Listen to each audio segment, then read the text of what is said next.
Assalamualaikum warahmatullahi wabarakatuh. Alhamdulillahil ahadis samad alladzi lam yalid wa lam yulad wa lam yakul lahu kufuwan ahad. Allahumma salli wa sallim wa barik ala nabiyyina wa maulana Muhammad wa ala alihi wa ashabihi wa man tabi'ahum bi ihsanin ila yaumil ma'ad. Ma'asyiral muslimin, jamaah salat subuh Masjid Al-Ikhlas yang mudah-mudahan senantiasa dikarunia rahmat dan keberkahan dari Allah Subhanahu wa taala. Alhamdulillah, puji syukur kehadiratnya pada pagi hari ini kita bisa kembali menjalankan salah satu kewajiban utama kita sebagai seorang muslim, yakni menjalankan sholat subuh secara berjamaah. Dan puji syukur pula kehadiratnya pada hari ini kita sudah masuk ke tanggal berapa Agustus, Pak? Sekarang tanggal 4 atau tanggal 5 ya? Tanggal 5 Agustus ya. Tanggal 5 Agustus yang mana bulan ini, bulan Agustus bagi warga negara Indonesia itu disebut sebagai salah satu bulan yang keramat dalam tanda kutip ya. Keramat dalam arti memiliki keistimewaan tersendiri karena pada bulan inilah 78 tahun yang lalu di tanggal 17 Agustus 1945 bangsa ini menyatakan kemerdekaannya.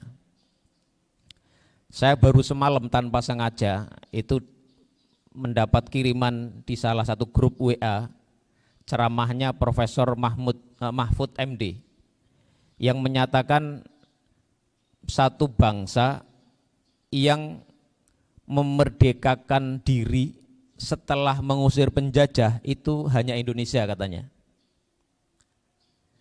Kalau Malaysia misalnya itu merdeka karena diberi hadiah oleh Inggris. Kalau Amerika dia merdeka karena mengusir penduduk asli dari tanah itu. Australia juga demikian. Kalau Vietnam, ya, dia itu merdeka, mengusir penjajah, tapi Vietnam itu sebagai sebuah negara sebelumnya sudah ada. Nah, kalau bangsa Indonesia sebelum merdeka dia belum menjadi sebuah negara dan dia kemudian menjadi sebuah negara yang merdeka dengan cara mengusir kolonial, mengusir penjajah yang sebelumnya menguasai tanah Indonesia.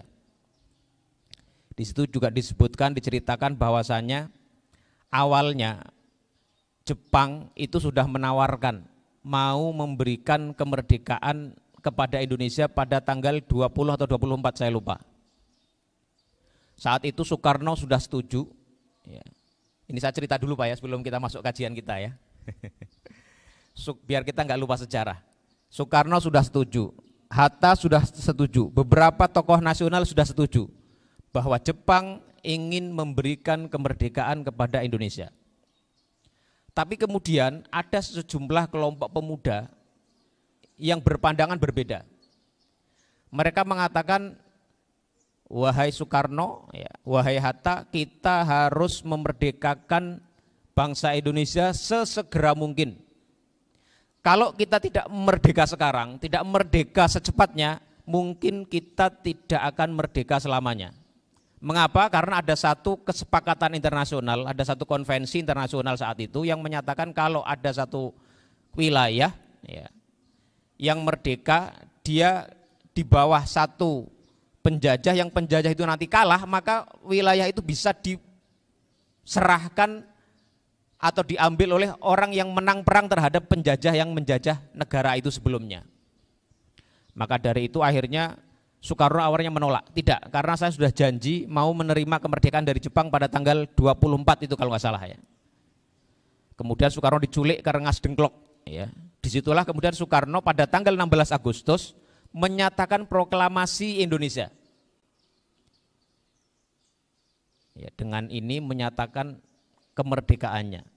Itu tanggal 16 Agustus. Di hadapan sekitar 7 pemuda yang menculiknya.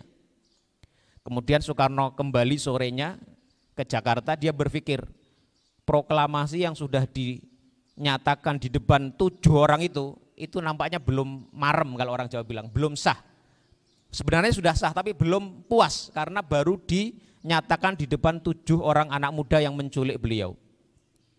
Kemudian Soekarno akhirnya menyatakan kalau begitu besok tanggal 17 Agustus diputuskan untuk diproklamirkan kembali ya, pengulangan proklamasi di hadapan bangsa masyarakat Indonesia secara umum. Karena itulah kemudian pada tanggal 17 Agustus pada hari Jumat di bulan Ramadan ya, pas di bulan Ramadan diproklamasikanlah kemerdekaan Indonesia. Dan kemudian di dalam Undang-Undang Dasar Indonesia dinyatakan atas berkat rahmat Allah yang Maha Kuasa, apa itu? Ya, dinyatakan kemerdekaan Indonesia. Jadi walaula fadlullahi wa rahmatuhu lakuntu minal khasirin. Kalau bukan karena karunia dan rahmat Allah Subhanahu wa taala, kalian termasuk orang-orang yang merugi. Ya, jadi bangsa Indonesia merdeka karena mengusir penjajah yang menguasai sebelumnya teritori dan wilayah bangsa ini. Dan kemudian oleh bapak-bapak pendiri bangsa dinyatakan bahwasanya kemerdekaan itu atas rahmat Allah Subhanahu wa taala, dan itu mencerminkan bahwasanya kemerdekaan itu diisi, diwarnai, diberikan nuansa oleh para pendiri bangsa dengan nuansa yang sangat-sangat islami sekali. Dinyatakan bahwasanya kemerdekaan itu adalah atas berkat rahmat Allah Subhanahu wa taala. Nah, masyurul muslimin yang dirahmati Allah Subhanahu wa taala, kalau kita renungi bahwa dari adanya kemerdekaan itu kita kemudian sekarang ini merasa sangat aman, merasa sangat nyaman, bisa ibadah sholat subuh berjamaah, nggak ada yang mengganggu, nggak ada suara dar-der-dor, nggak ada suara pesawat di langit yang sedang mengintai sasaran untuk dia menembakkan peluru-pelurunya. Itu adalah bagian dari berkahnya kita mendapatkan kemerdekaan dari Allah Subhanahu wa taala. Makanya rasa aman, rasa nyaman ya, dari adanya ancaman itu adalah merupakan salah satu nikmat yang paling besar yang Allah berikan kepada hambanya. Rasulullah SAW pernah bersabda dalam satu riwayat, beliau bersabda, man asbaha minkum aminan fi sirbihi mu'afan fi jasadihi wa indahu qutu yaumihi faka'annama hizat lahud dunya. Barang siapa yang masuk waktu pagi, barang siapa yang masuk waktu subuh, barang siapa yang memulai harinya aminan fi sirbihi, dia merasa aman dalam rumah tangganya, dalam dirinya dia merasa aman, enggak ada ancaman, tidak ada ketakutan atas serangan dari orang-orang yang mungkin bisa menyerangnya. Dia merasa nyaman, dia merasa tentram. Tidak ada orang yang mengganggunya, tidak ada pihak yang merongrongnya. Mu'afan fi jasadihi, dan dia diberikan sehat dalam fisiknya, dalam tubuhnya, dalam jasadnya. Wa indahu qutu yaumihi, dan dia memiliki makanan yang bisa dimakan untuk hari itu. Maka kata Rasulullah SAW, faka'annama hizat lahud dunya, maka seakan-akan dia diberikan dunia seisinya. Jadi orang kalau pagi-pagi seperti kita ini ya, masuk bangun pagi ya, kemudian kita bersiap, yang bangunnya sebelum subuh mungkin sempat sholat sunnah dulu ya, sholat sunnah tahajud atau sholat sunnah witir, kemudian berangkat ke masjid dengan rasa aman, badannya sehat, di rumahnya di kulkas masih ada makanan, beras masih ada stoknya, paling tidak untuk bisa makan hari ini. Maka kata Rasulullah SAW, faka'annama hizat lahud dunya, maka seakan-akan dia diberikan oleh Allah Subhanahu wa taala dunia ini dengan segala isinya. Jadi ini menunjukkan betapa nikmat rasa aman itu merupakan nikmat yang luar biasa sekali yang diberikan oleh Allah Subhanahu wa taala kepada hambanya. Kemudian kalau kita baca surah Quraisy ya, li'ila fi Quraisy ya, ila fihim rihlatash syita'i was-saif falyabudu rabb hadzal bait alladzi at'amahum min ju' wa amanahum min khauf. Ketika Allah Subhanahu wa taala ingin mengingatkan orang-orang Quraisy yang saat itu masih banyak yang kufur kepada Allah Subhanahu wa taala, yang saat itu masih banyak tidak mau beriman kepada Allah dan Rasulnya, Allah mengingatkan dengan salah satu nikmat yang paling besar terhadap kepada mereka, yaitu alladzi at'amahum min ju'in wa amanahum min khauf, yaitu Allah dia ya, falyabudu rabb hadzal bait, maka sembahlah oleh kalian wahai bangsa Quraisy Rabb hadzal bait, Tuhan yang memiliki Baitullah ini, yang ada di antara kalian ini, yang ada di Mekah ini. Alladzi at'amahum min ju', yang telah memberikan makanan kepada kalian, memberikan kecukupan pangan kepada kalian, yang menjamin food security buat kalian. Wa amanahum min khauf, dan juga memberikan rasa aman kepada kalian dari rasa takut. Jadi rasa aman itu menjadi salah satu nikmat yang paling besar yang diberikan Allah Subhanahu wa taala kepada manusia. Demikian pula ketika Nabi Ibrahim alaihissalam berdoa, ya. Wa idz qala Ibrahimu rabbij'al hadza al-balada aminan warzuq ahlahu minas samarati man amana billahi wal yaumil akhir. Dan ketika Nabi Ibrahim berdoa, ya, doa salah satu yang paling utama yang dimintakan oleh Nabi Ibrahim alaihissalam adalah Rabbij'al hadza baladan aminan. Ya Allah, jadikanlah negeri ini, jadikanlah tanah ini, jadikanlah wilayah ini sebagai baladan amina, sebagai negeri yang aman sentosa, yang tidak ada ancaman yang bisa membuat warganya, membuat penghuninya merasa tidak nyaman, tidak stabil, tidak merasa terongrong oleh ancaman yang ada di sekitarnya. Baru warzuq ahlahu minas samarat, ya, baru dan berilah ahlinya, penduduknya, warganya dengan buah-buahan, dengan makanan.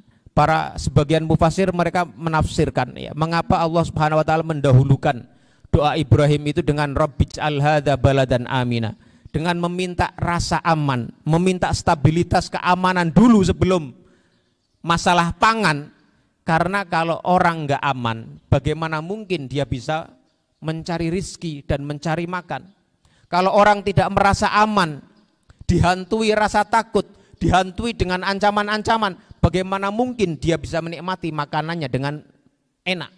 Bagaimana mungkin dia bisa menyantap makanannya dengan lezat kalau tidak ada rasa aman? Karena itu dengan kemerdekaan yang Allah anugerahkan kepada bangsa Indonesia yang diproklamirkan pada 17 Agustus 1945, itu merupakan sebuah kenikmatan agung yang semestinya menjadi perhatian kita umat muslim Indonesia untuk kita syukuri dengan sebaik-baiknya, untuk kita pahami dengan sebaik-baiknya bahwa itu adalah bagian dari nikmat Allah Subhanahu wa taala yang paling besar dan paling agung diberikan kepada bangsa Indonesia ini. Nah, masyarul muslimin yang dirahmati Allah Subhanahu wa taala, pagi ini DKM meminta kami untuk membahas tentang kewajiban membela negara dalam Al-Quran.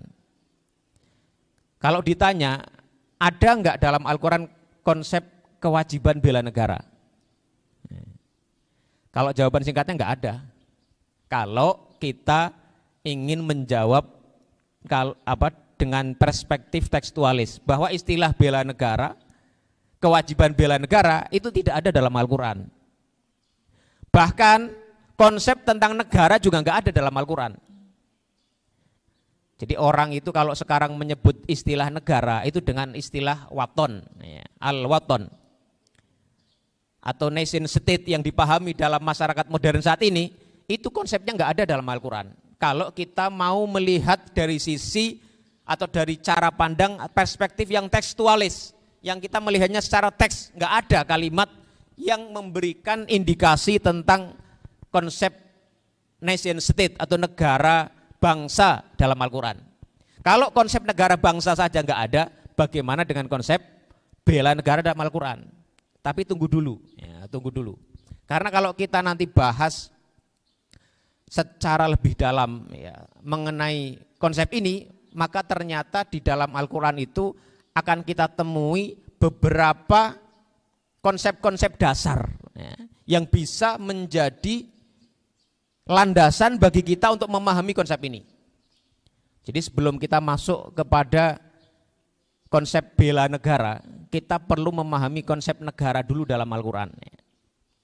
Dalam Al-Quran tadi sebagaimana sudah saya singgung di depan tadi ya, bahwa kalau kita mau membaca secara tekstualis itu enggak ada istilah negara dalam Al-Quran, itu enggak ada. Yang paling ada istilah al-balad yang seperti tadi, baladan amina. Kata balad itu lebih menunjuk kepada teritori ya. Tapi teritori istilah balad zaman itu tidak memiliki perangkat yang mengaturnya. Kata balad misalnya la uqsimu bihadzal balad ya. Sungguh aku bersumpah dengan negeri ini, negeri Mekah maksudnya saat itu adalah satu teritori, yang teritori itu tidak berarti negara seperti adanya negara yang kita pahami dalam konsep sekarang ini. Karena al-balad seperti itu adalah satu wilayah yang saat itu, ya, zaman itu ketika kata al-balad disebutkan dalam Al-Quran adalah kata al-balad yang tidak mengindikasikan satu teritori yang dikuasai oleh satu pemerintahan ya, atau satu struktural pemerintahan yang mengelola teritori tersebut.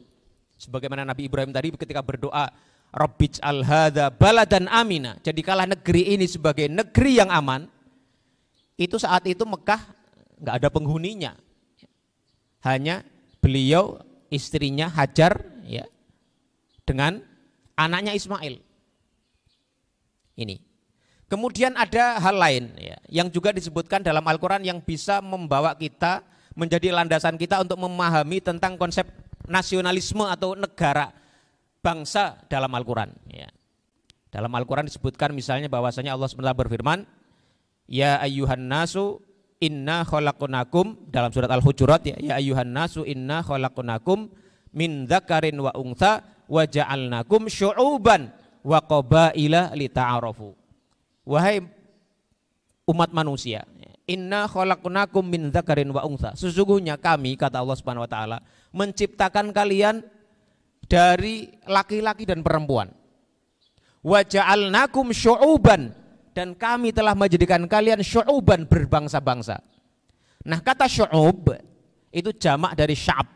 Sya'ab itu adalah sekelompok komunitas manusia, sekelompok orang yang mereka itu lazimnya disatukan dari satu keturunan yang sama, atau disatukan oleh bahasa yang sama, disatukan oleh konteks sosial yang sama yang menempati satu tempat tertentu. Itu adalah syu'ub, atau kemudian diartikan oleh orang sekarang dengan bangsa ya, makanya ya ayyuhan nasu inna khalaqnakum min dzakarin wa untha wa ja'alnakum syu'uban, dan kami telah menjadikan kalian syu'uba, berbangsa-bangsa, wa qabaila, dan juga bersuku-suku, lita'arafu, agar kalian bisa saling mengenal antara satu dengan yang lainnya. Jadi tadi ada teritori ya, al-balad, atau ada istilah juga mawatin, jamak dari mautin ya, itu menunjukkan tempat ya.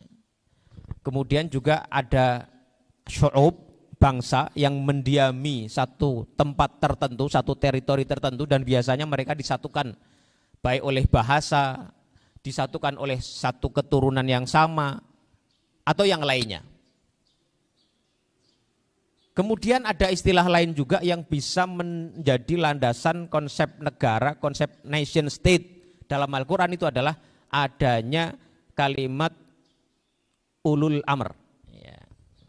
Allah berfirman dalam Al-Quran, wa ati'ullaha wa ati'ur rasula wa ulil amri minkum. dan taatilah oleh kalian Allah Subhanahu wa taala, dan taatilah pula oleh kalian utusannya Rasul, ya, wa ulil amri minkum, dan orang-orang yang mengelola urusan kalian. Nah, artinya apa? Dalam Al-Quran itu ada konsep government, pemerintahan, ada dasar landasan yang menjadi konsep teritorial, dan ada yang menjadi dasar adanya komunitas atau bangsa. Dan satu negara itu adalah ketika ada satu kelompok manusia mendiami satu tempat tertentu yang mereka kuasai, kemudian ada pemerintahan yang sah yang mengelola itu semua, maka itulah di situ disebut sebagai sebuah negara. Dan karena itulah kita saat ini bangsa Indonesia disebut sebagai sebuah negara, karena kita memiliki satu bangsa yang mendiami teritori Nusantara dari ujung barat sampai ujung timur, dari dari Sabang sampai Merauke, ya. Kalau dari utara dari barat sampai timur, kalau dari utara sampai barat entah namanya apa, kita kemudian ada pemerintahan yang sah yang mengelola bangsa serta teritori yang ada itu. Namun masalahnya adalah masyarul muslimin rahimakumullah, kita ini kemudian berdebat tentang nasionalisme, ya. Apakah nasionalisme itu sesuai dengan ajaran Islam atau tidak? Apakah cinta negara? Apakah hubbul waton? Apakah membela negara itu bisa dikatakan satu konsep yang diakui oleh Islam atau tidak? Kalau kita membaca literatur, ya, sejarah umat Islam khususnya di abad ke-18 hingga sekarang, itu banyak sekali perdebatan tentang nasionalisme dalam Islam. Apakah nasionalisme itu bertentangan dengan Islam atau tidak? Apakah nasionalisme itu diakui oleh Islam atau tidak? Nah, ada sebagian kelompok ulama yang menyatakan bahwasanya Islam tidak mengenal nasionalisme, bahwa nasionalisme adalah bukan ajaran Islam, atau lebih ekstrim lagi, konsep nasionalisme adalah konsep yang bertentangan dengan ajaran Islam. Ini ada yang begitu. Mengapa? Karena itu tadi, yang pertama adalah kata nasionalisme, konsep al-wataniyah atau konsep al-qaumiyah atau konsep al-syu'ubiyah itu memang tidak pernah ada disebutkan dalam Al-Quran sebagai sebuah konsep yang matang, tidak ada. Karena itulah banyak ulama yang mengatakan tidak ada nasionalisme. Misalnya Sayyid Qutb, ya. Kemudian Abul A'la al-Maududi misalnya, itu mengatakan, bahkan beliau mengatakan nasionalisme tidak ada dalam Islam, dan bahkan nasionalisme bertentangan dengan Islam.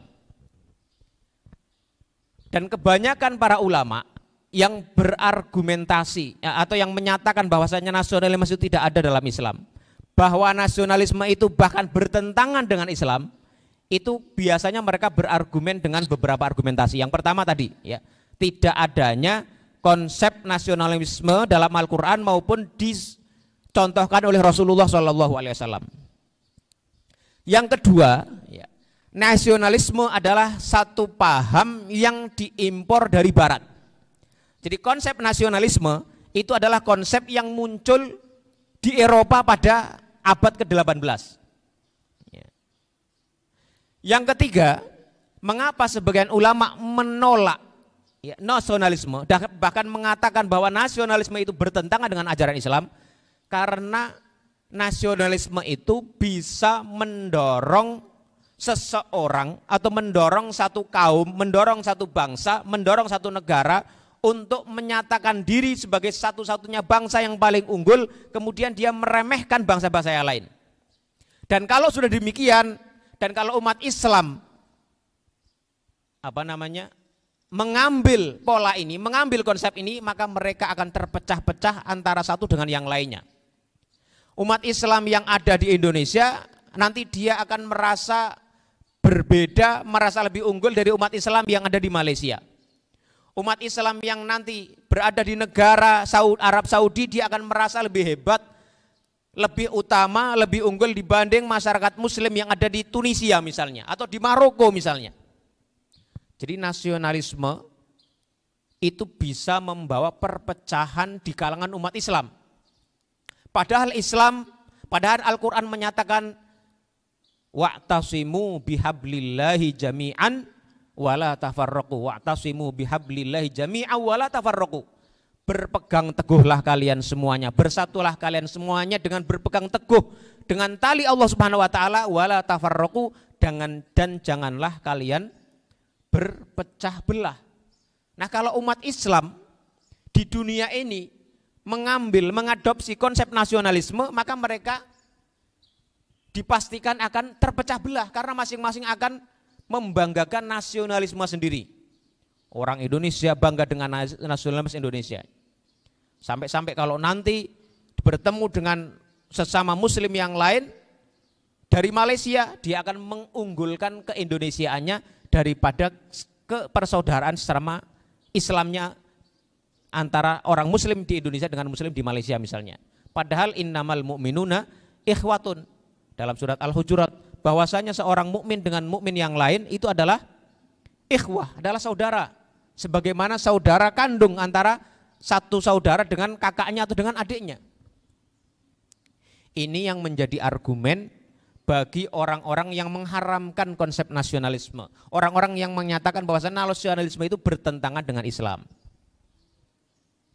Nah, itu mungkin kalau kita pahami bahwasanya nasionalisme dalam arti seperti itu, yang mengarah kepada chauvinisme, yang mengunggulkan dirinya sendiri sampai meremehkan bangsa yang lain.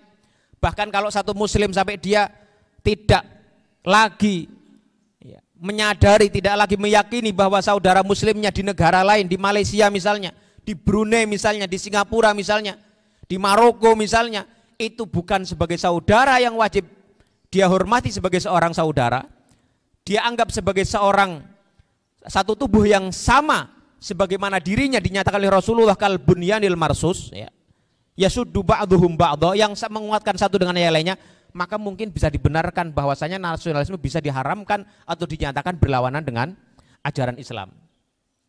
Tapi kalau kita pahami konsep nasionalisme dalam batasan yang benar, maka dia bisa sejalan dengan nilai-nilai yang diajarkan oleh Al-Quranul Karim dan Sunnah Rasulullah Sallallahu Alaihi Wasallam.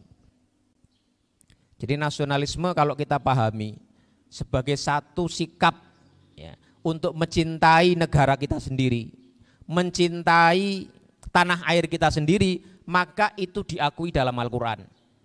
Mengapa?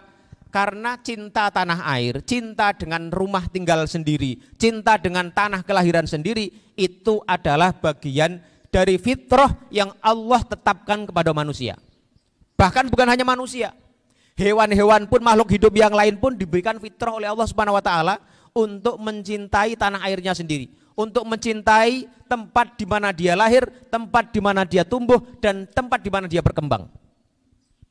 Itu ada dalam surat salah satu ayat Al-Quran, walau anna katabna alaihim aniqtulu anfusakum awikhruju min diyarikum ma fa'aluhu illa qalilum minhum.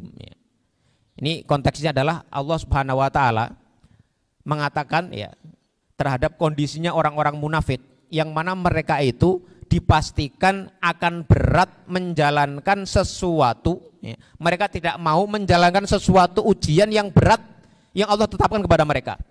Kalau seandainya Allah mewajibkan kepada mereka orang-orang munafik, aniqtulu anfusakum, agar kalian membunuh diri kalian sebagai bentuk ketaatan atas perintah Allah Subhanahu wa taala, awikhruju min diyarikum, atau kalian keluar dari rumah-rumah kalian, dari tanah air kalian, dari tempat kelahiran kalian, ma fa'aluhu illa qalilum minhum, maka mereka pasti akan merasa berat, pasti mereka tidak akan bisa melaksanakannya illa qalilun minhum, kecuali sedikit saja dari mereka yang bisa melaksanakannya. Ini artinya adalah cinta atas tanah air sendiri yang membuat orang berat keluar dari tanah airnya, itu disandingkan dengan kecintaan orang kepada jiwanya sendiri, kepada nyawanya sendiri. Itu artinya cinta kepada tanah air, cinta kepada tanah di mana dia lahir, itu merupakan fitrah yang diakui oleh Al-Quranul Karim. Fitrah yang diakui oleh Allah Subhanahu wa taala. Jadi kalau ada orang cinta dengan tanah airnya, itu ya memang demikianlah adanya. Orang wajar saja dia mencintai tanah airnya. Rasulullah SAW ketika beliau hijrah, beliau menyatakan ya, Mekah adalah tanah yang sangat aku cintai. Ya. Dalam riwayat lain, aku cintai karena dia menjadi tanah yang juga Allah cintai. Dan aku tidak akan meninggalkannya kalaulah masyarakat di Mekah itu mengeluarkanku darinya, ya, atau mengusirku darinya. Di riwayat lain, Rasulullah SAW kalau beliau bepergian ya, keluar Madinah, begitu beliau kembali ya, dengan ontanya, dan beliau sudah melihat rumah-rumah batas Madinah itu, maka beliau pukul apa itu? Atau apa namanya? Atau tarik kendali. Apa namanya? Binatang yang beliau kendara itu, agar binatang itu cepat segera membawa beliau ke Madinah karena kecintaan beliau kepada Madinah. Jadi cinta tanah air itu adalah bagian dari fitrah yang Allah tetapkan dalam diri manusia. Lantas bagaimana dengan hubbul waton minal iman? Ada orang yang mendengungkan hubbul waton minal iman. Sebagian ada menyebutnya sebagai hadis. Tapi para ulama mengatakan hadisnya hadis maudhu, jadi bukan hadis.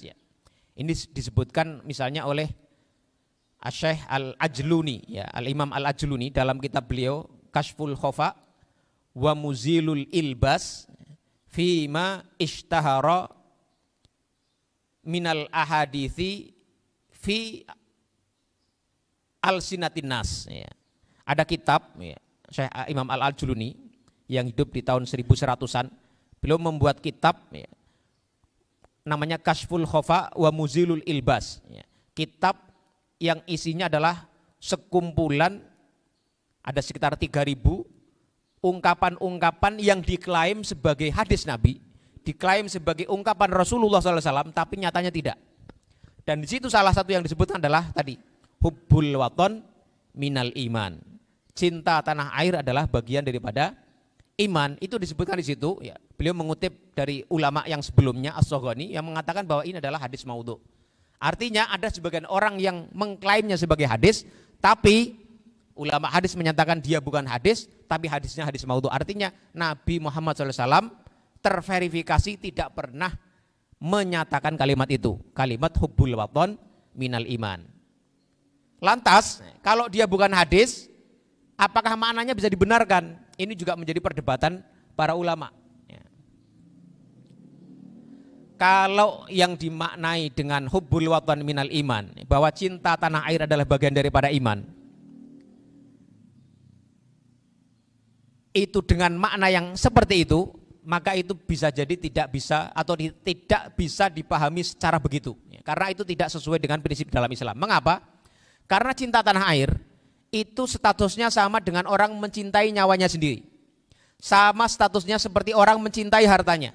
Sama seperti status orang mencintai anaknya atau mencintai saudara-saudaranya. Karena apa? Itu bagian dari fitrah yang tidak ada bedanya antara orang yang beriman dengan orang yang tidak beriman. Orang kafir pun, orang yang tidak beriman pun, dia secara fitrah, ya, secara fitri, orang munafik pun, seperti dalam ayat yang kita sebutkan tadi, itu dia mencintai jiwanya sendiri, mencintai dirinya sendiri, mencintai tanah airnya sendiri, mencintai asalnya sendiri, mencintai negerinya sendiri. Ya. Maka hubbul waton minal iman itu tidak selamanya tepat kalau dimaknai seperti itu. Jadi mencintai tanah air itu adalah bagian yang umum, bisa dimiliki oleh siapa saja. Tapi kalau hubbul waton minal iman dimaknai bahwasanya mencintai tanah air tidak bertentangan dengan keimanan seorang mukmin, itu bisa dibenarkan. Mengapa? Karena tadi kecintaan terhadap tanah air itu tidak bertentangan dengan prinsip-prinsip ajaran Islam, tidak bertentangan dengan ayat-ayat Al-Quran, tidak bertentangan dengan sunnah Rasulullah SAW. Ya. Kemudian para ulama ada yang memaknai makna lain lagi. Hubbul waton minal iman itu artinya adalah mencintai waton. Waton itu tempat kelahiran.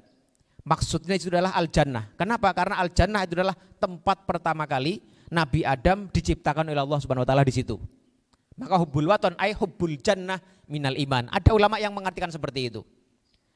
Tapi meskipun demikian, ya, hubbul waton minal iman ini, konsep itu, ya, kalau kita pahami dengan benar, itu tidak bertentangan dengan ajaran agama ini.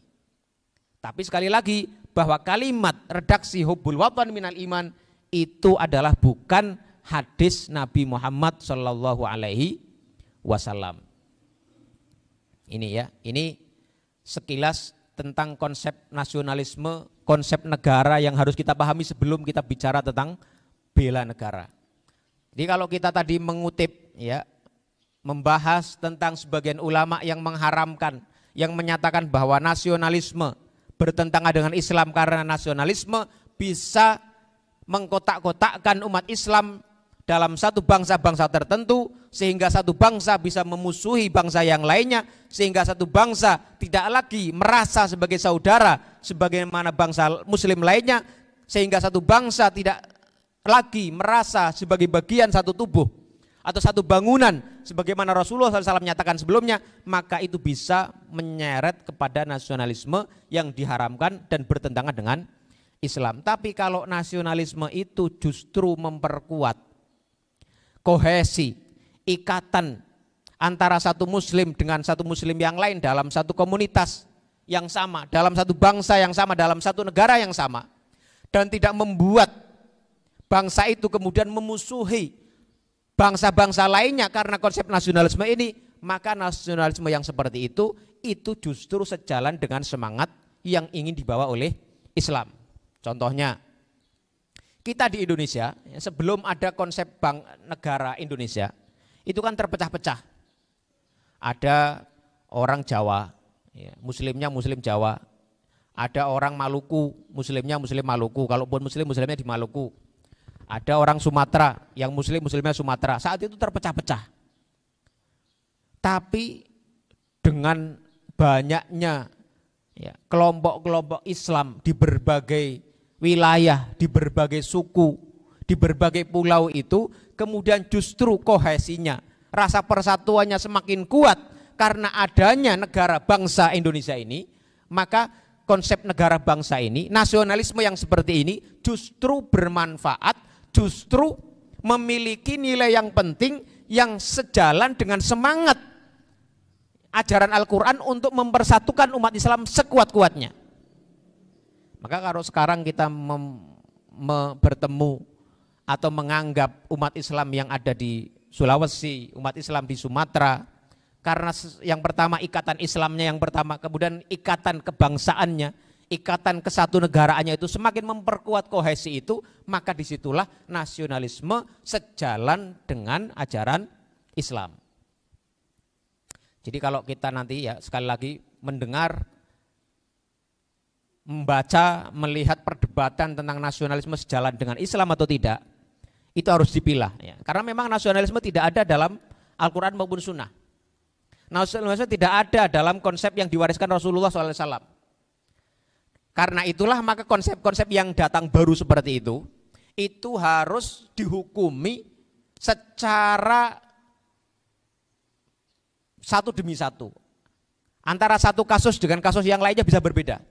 Kalau sekali lagi nasionalisme, ya, semangat kebangsaan yang membawa seseorang, ya, membawa seorang muslim, dia hanya bangga dengan negaranya, menyatakan bahwa dirinya, bangsanya saja yang lebih unggul dari bangsa-bangsa lainnya, sampai meremehkan bangsa-bangsa lainnya, sampai meremehkan muslim di negara lainnya, itu yang disebut nasionalisme yang bisa diharamkan. Makanya kalau kita sering mendengar, ya, hubungan kita dengan sesama muslim Malaysia, wah, bangsa serumpun tapi kita saling ejek dengan mereka, Malaysia. Kemudian orang Malaysia menyebut kita orang Indon misalnya. Karena masalah perbedaan bangsa dan negara membuat muslim yang satu dengan muslim yang lainnya, inilah yang tercela dan inilah yang termasuk dalam nilai jahiliyah yang diperangi oleh Rasulullah SAW. Ada satu riwayat bahwasanya Rasulullah SAW suatu ketika mendengar ada percekcokan antara satu orang sahabat yang berasal